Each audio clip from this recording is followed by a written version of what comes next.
I'm not much of an adrenaline junkie, so for me, getting on a motorcycle is more about the adventure of going where other vehicles can't go and where it's a little bit harder to get there, and it takes some time, it takes some thought and some planning. It's been 4.5 years since I've been on a motorcycle, and even at that time, I was on a motorcycle at a training course. I thought it would be fun to do an overnight solo trip, half an hour north of where I live.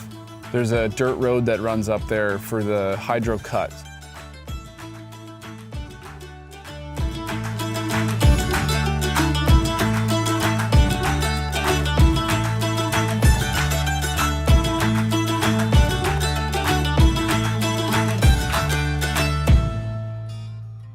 One of the first things I noticed was, holy moly, black fly central, and my goodness, this helmet and jacket get hot when I'm not moving. Whoa.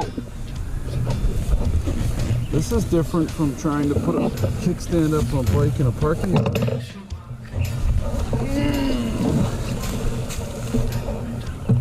My mind was constantly ahead of where I wanted to be to get the shots because I knew what I wanted in my mind to pull off, but it took a little bit of work taking my backpack off, getting the camera out, getting the tripod unhooked. There were certain shots that I wanted to showcase those nice winding roads and the hydro cut running through. But just the fact that I was on a bike and that I was new to that made it a little bit difficult to get the stuff that I wanted to get.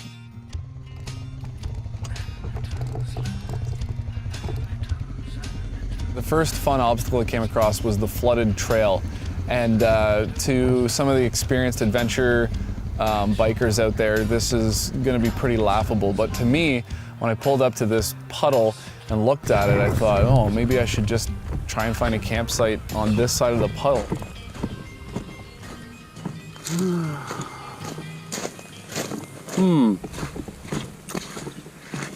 Well, I wasn't anticipating this.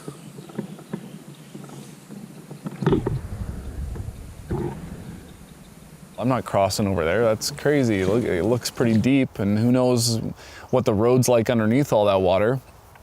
But I thought, well, there's no story in that, and there's no learning in that either. So I unbuckled my dry bag and put on my Kokatat Nomad waterproof paddling boots, which were perfect for this. If there's one thing that I really don't like, it's getting wet feet.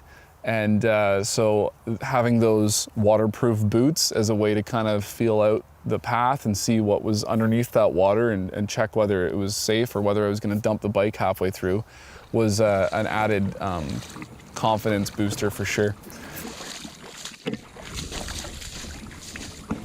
All right, I'm gonna do it.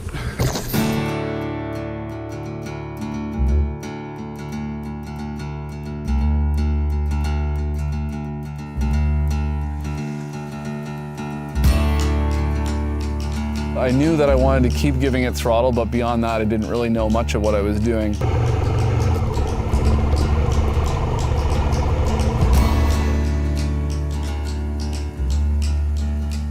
So I just kind of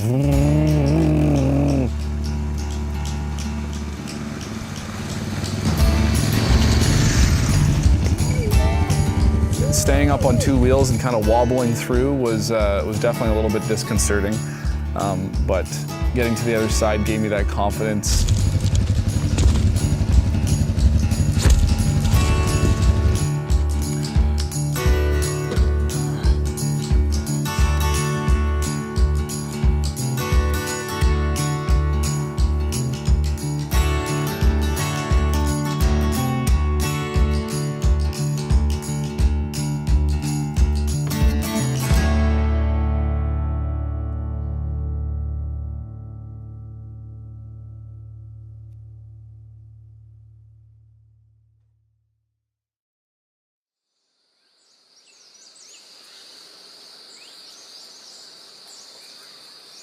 One of the things that I like to look out for when I'm planning my trips is to see what side of the lake the sun is setting and rising on.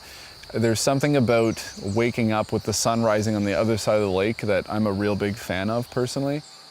I'll sacrifice the sunset in exchange for getting the sunrise on the other side of the lake. I use this app called the Photographer's Ephemeris. It'll show me on a map where the sun's gonna rise, when it's gonna rise, where it's gonna set, and when it's gonna set.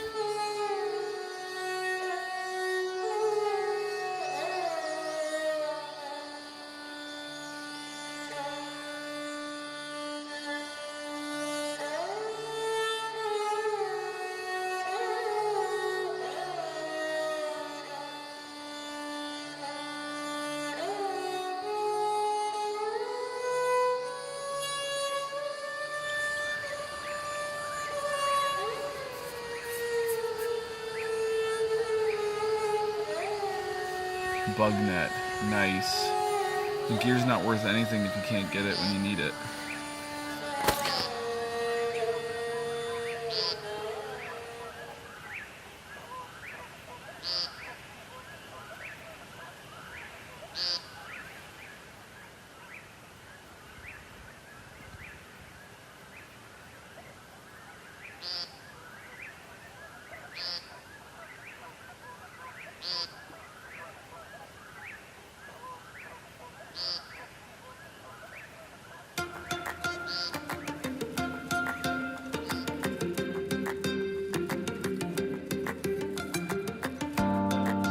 It was pretty awesome taking a dirt bike with my camping gear, everything I needed on the back of it, and just booting in there, setting up a tent, and waking up to the sounds of birds chirping and the forest kind of waking up.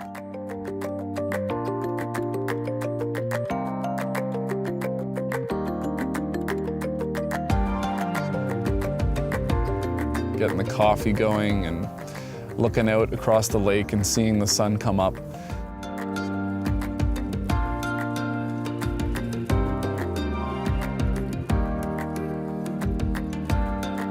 My dad used to say that change is as good as rest. And while I come away from trips like these feeling pretty sore and pretty tired, I definitely feel like the change is as good as rest for me. I come away and I feel like my mind is a little more clear, that I'm a little more ready to tackle what I'm tackling.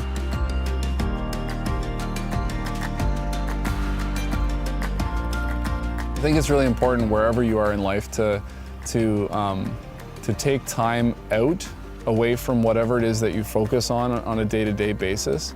For me, going camping and exploring in backcountry is a way to get outside of the day-to-day routine.